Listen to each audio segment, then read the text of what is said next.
With us now to discuss is Michael Makovsky, President and CEO of the Jewish Institute for National Security of America. He's also a former special assistant in the Office of the Secretary of Defense. Thank you so much for being with us this morning, and good morning to you. How do you respond to critics who say that we are being drawn into another Middle East war? We're not being drawn into it.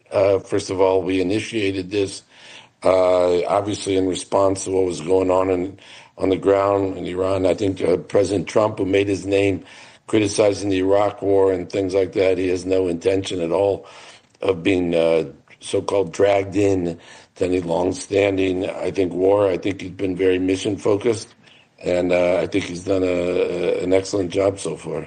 You've argued that the U.S. should pursue the collapse of the Iranian regime. What is the strategy that the American public should understand about this? Yeah, so look, as the president himself said, Iran has been at war with us since this government, this regime came into power in 1979. They've killed hundreds, if not thousands, of our soldiers, whether directly or through their proxies in Iraq and Lebanon and so on. Look how they're responding in this war, just firing missiles all over the place. Israel, at Dubai, in the UAE and Saudi, and so on. This is a leading sponsor of terror in the world. They call us the Great Satan. I think after the regime there killed at least 30,000 or more of its own people in like 2 days in January, and some numbers are much higher than that. Some estimates are at least. I think President Trump said help is on the way, and I think our goals are very clear. I think at a minimum, really kind of eliminate the nuclear threat. This is a regime that is developing missiles that could hit the eastern seaboard of the United States, and if it was armed with nuclear weapons, it would be horrendous for the United States. To weaken this regime also conventionally, and I think at least facilitate the people of Iran to bring down the regime. Iran's Revolutionary Guard is vowing to hunt down Israeli Prime Minister Benjamin Netanyahu. How serious do you believe these threats to be?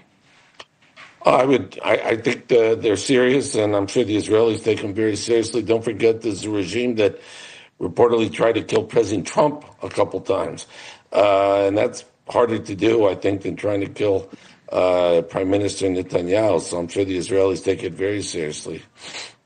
Gulf nations are reporting fresh attacks from Iran, but Iran is accusing the U.S. of using copycat Iranian drones to attack neighboring countries and then pin that blame onto Iran. What is your reaction to this accusation? I think it's obvious the Iranians have their intention. They're the ones firing these drones and missiles at their neighbors who were not involved in this war.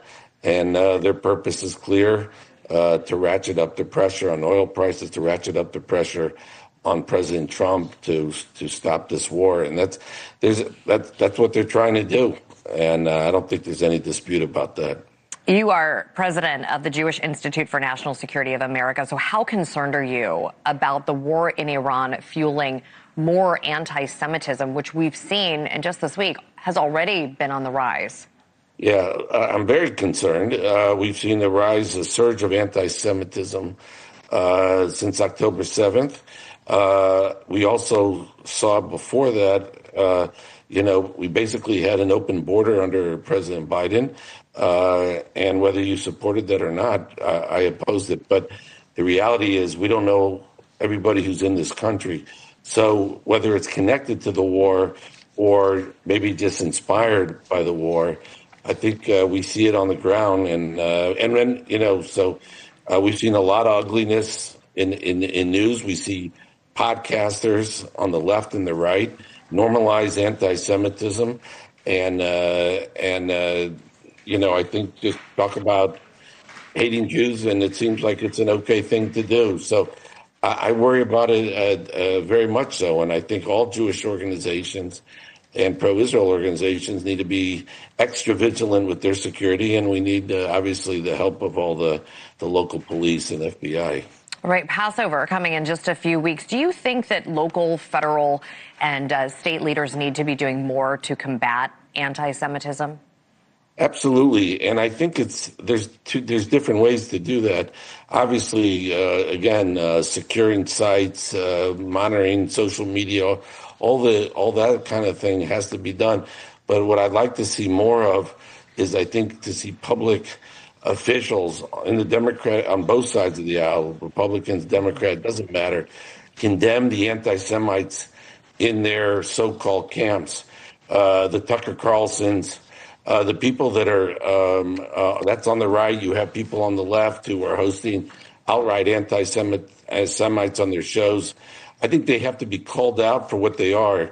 Anti-Semitism is an ugly old racism that's been around, unfortunately, a long time, and it should be completely unacceptable in American society, as it has been for a long time until recently. So I think public officials on the left and the right have to call out people in their own camps, not just in the other camp, and say this is completely unacceptable.